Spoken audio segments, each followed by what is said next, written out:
Olá, bom dia! Sabe aqueles passeios de fim de semana, de bate-volta, que a gente faz às vezes para dar aquela escapada da rotina? Pois é esse tipo de turismo que está sendo valorizado nos últimos meses e é a aposta de muita gente para a retomada do setor em tempos de pandemia. Hoje, o Meu Paraná mostra mais uma opção de roteiro pertinho das nossas cidades. Vamos à capital dos Pinheirais, numa região onde a maioria das pessoas ainda vive na zona rural e vive muito bem, cercado por uma paisagem que oferece aventura para os mais agitados e muita tranquilidade para quem está só atrás de descanso.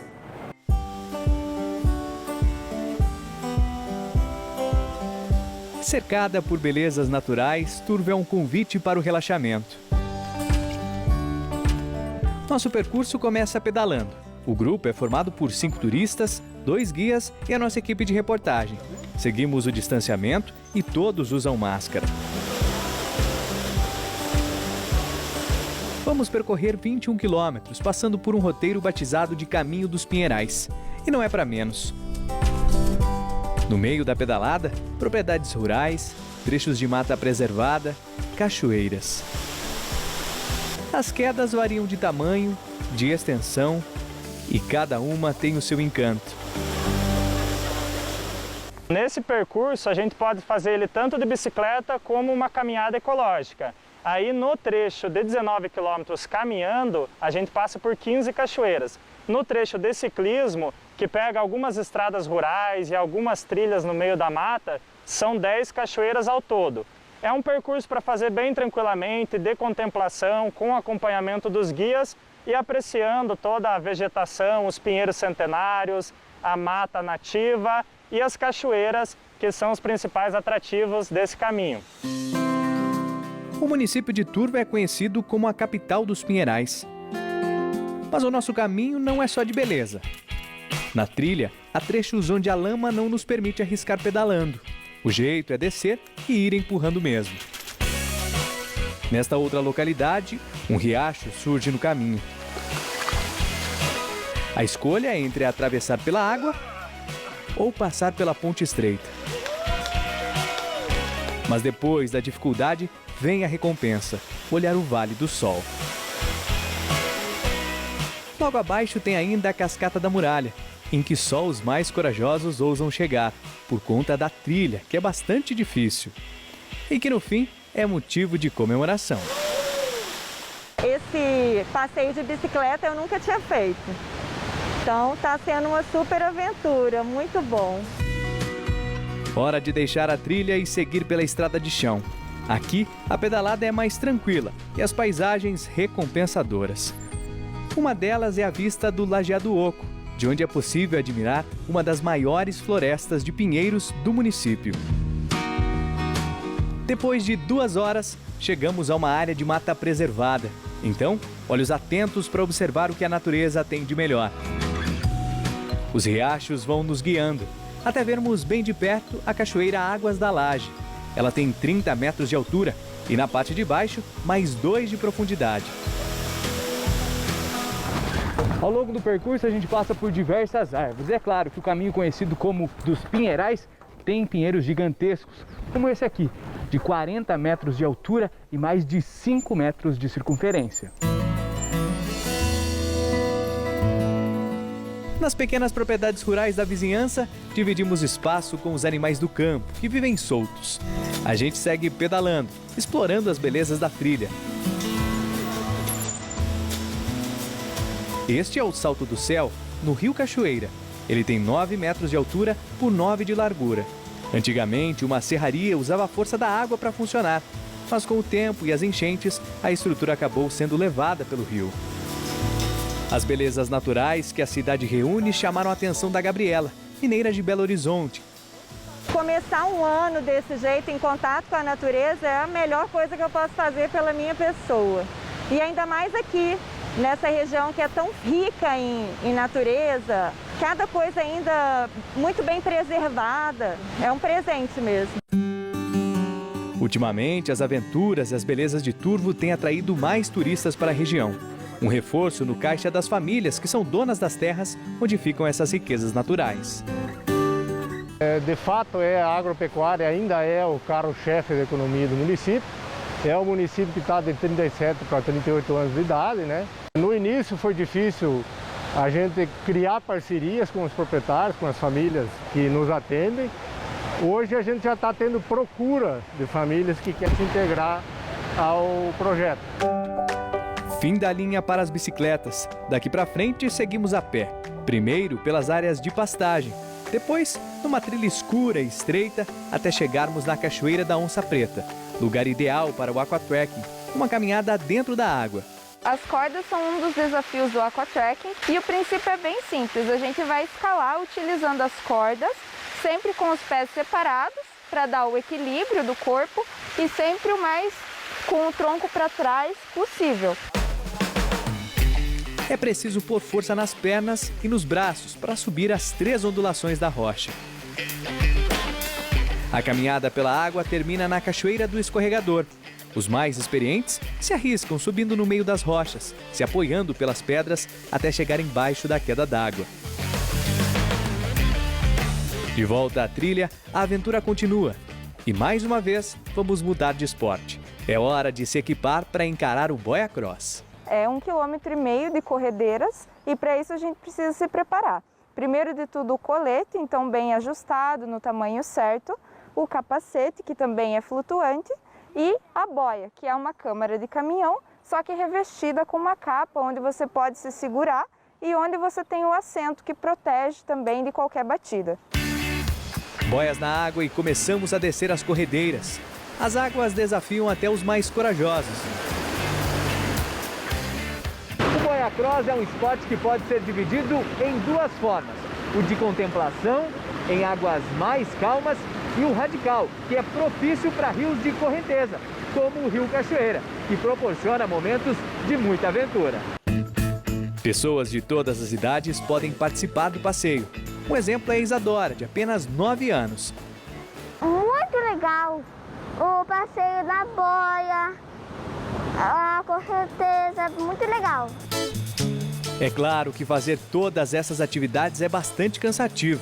Por isso, chegou o momento de matar a fome e recarregar as energias. Nas propriedades que visitamos, o pessoal sempre garante comidas típicas. Tem a opção de almoço com o cardápio campeiro. Aqui a gente vai ter um feijão preto, o arroz, a mandioca, uns chamam de mandioca, macaxeira, aipim, depende da região. E um molho de carne, que o pessoal aqui gosta muito da mandioca, põe o molhinho da carne por cima, né, que ele fica bem gostoso mesmo. A gente sempre procura pegar coisa da região, da roça, sem veneno. Eu até brinco com o pessoal que come o tomate, que o tomate tem gosto de tomate. Mudamos de propriedade, onde a cultura dos tropeiros continua fazendo parte da vida da família Carneiro. Dona Cirlei preparou um arroz com charque e o feijão tropeiro com farinha de milho. E depois do almoço, tem sempre aquele cafezinho. Mas este é preparado de um jeito diferente, a moda tropeira. É um processo simples, porque ferveu a água ali, que ela borbulhou, você põe o pó e dá um tempo ali de 5 segundos, 10 segundos, conforme a fervura, ou um choque de um tição de brasa, um tição vivo ali, com uma brasa bem viva, o pó baixa e está pronto o café. Até fazer a digestão dá para relaxar num passeio montado nas éguas. Mas chega de moleza e vamos direto para a arena. Esta é a prova do couro. Um peão montado numa égua puxa um couro por uma corda e outro peão precisa se manter firme para não cair. São tradições que se mantêm vivas até hoje.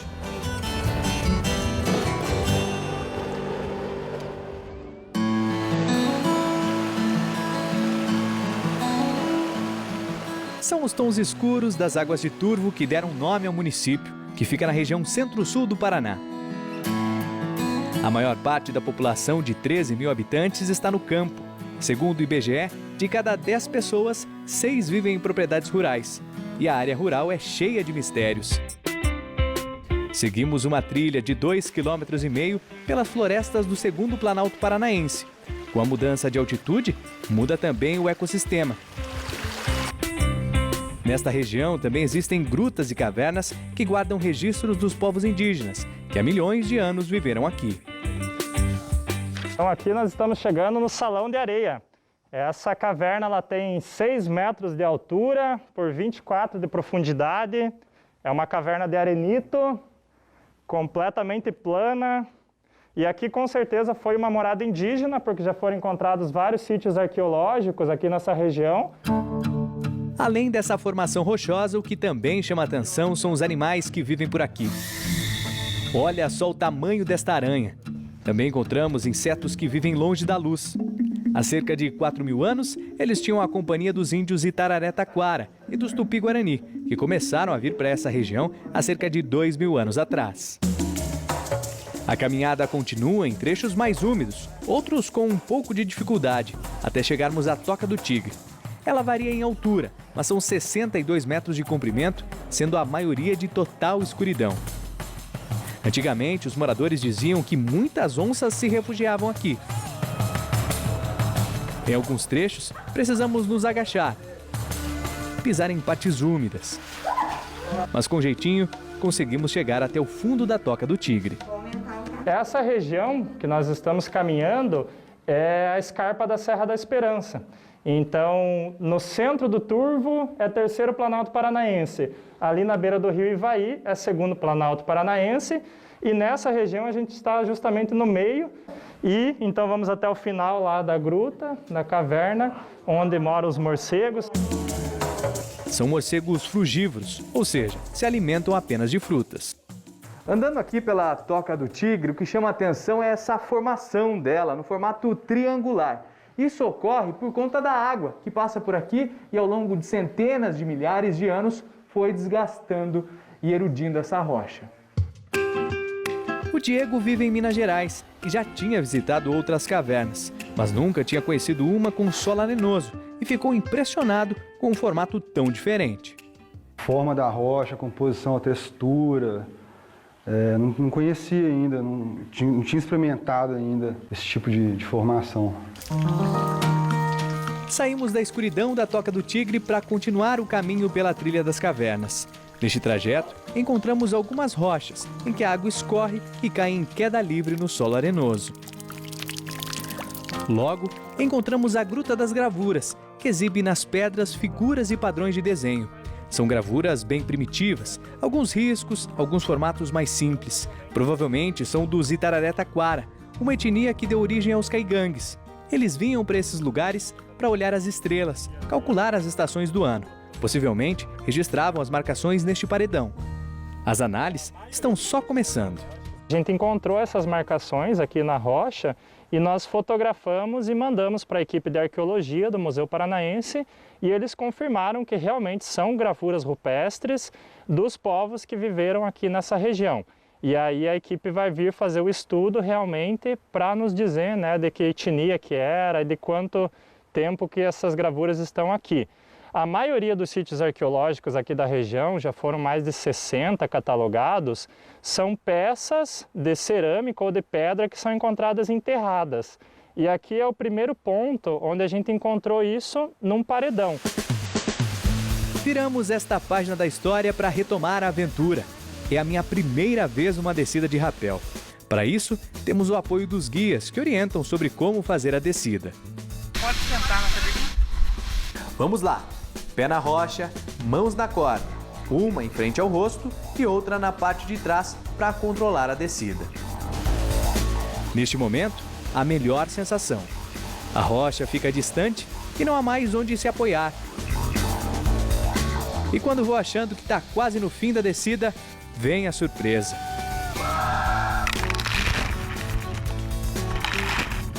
É hora de abrir os braços e tomar um banho de cachoeira. Em todo o território de Turvo, estima-se que existam mais de 100 cachoeiras. É que o inventário está sendo feito e mais de 80 já foram catalogadas. Essa aqui onde nós estamos é o Salto Cristalino, que tem 35 metros de altura. Ela é considerada uma das cachoeiras medianas, que ficam entre 30 e 40 metros. Essa cachoeira ela é bem peculiar. porque ela tem alguns metros, cerca de 5 metros de rocha, e o resto é todo sem, é todo livre, que a gente chama de negativo. Então essa é a peculiaridade do salto cristalino. Dá uma sensação mais de liberdade, mais de aventura, e é um rapel até um pouco mais simples do que quando é na rocha, que a pessoa pode curtir sem se preocupar tanto. Quando você tem o apoio da rocha, você tem aquela sensação um pouco mais de segurança. Mas quando você está no negativo, você consegue curtir mais, contemplar a paisagem, então dá uma sensação um pouco mais tranquila na descida.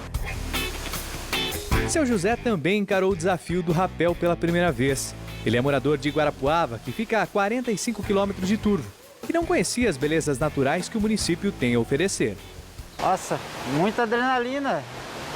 Para quem da cidade nunca desceu, é a primeira vez, então para mim foi demais, mas uma experiência inesquecível, eu gostei demais. O meu trabalho é na cidade, então aquela vida estressante da cidade, encarando o serviço direto na cidade, aquela rotina, você poder pegar e vir, olhar a natureza, sentir a natureza, é demais, é muito gostoso. Eu recomendo, é uma aventura, é muito gostoso.